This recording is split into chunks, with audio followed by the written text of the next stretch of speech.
Ukraine's president calls the downing of Malaysia Flight 17 a terrorist act. And while there still are many unanswered questions this hour about exactly what did happen, the incident is raising new concerns about sophisticated weapons in the hands of terrorists. This afternoon, KCAL 9's Randy Paige continues our live team coverage in Santa Monica. Randy, you've talked with a terrorism expert about what all this means.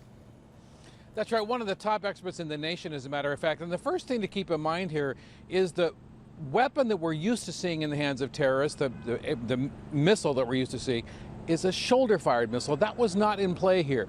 This plane was shot down at 33,000 feet, which means a much more sophisticated missile system was used, and that raises a whole new set of problems.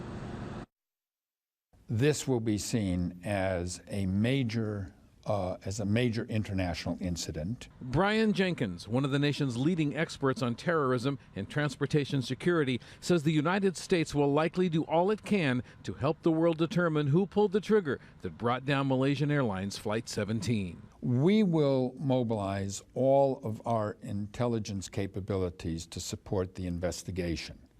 And that will include everything from satellite to communications intercepts to forensic examination of the wreckage on the ground. Ukrainian officials are blaming rebels armed with Russian-made Buk anti-aircraft missiles for the shootdown. If it were determined with certainty that this was shot down by the rebels with an air defense system provided to them by the Russians, then that would be seen as a major escalation in the crisis in Ukraine and certainly lead to a review of relations between the United States and Russia. The rebels say they don't have missiles that could have reached the Boeing 777. The rebels are pointing their fingers at the Ukrainian military. So why would the Ukrainian military shoot down a civilian airliner? Jenkins says he can think of two reasons that may be offered. Either an accidental shoot down or what can be claimed it was a deliberate provocation in order to frame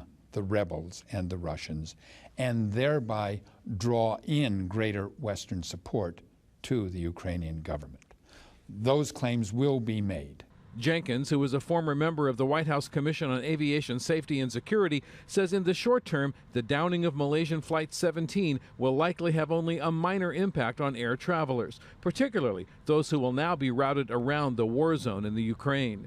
But he says anti-aircraft missiles in the hands of state-supported rebels will now be seen as one more threat to passengers flying through unfriendly skies. It is one more emerging threat, to be sure.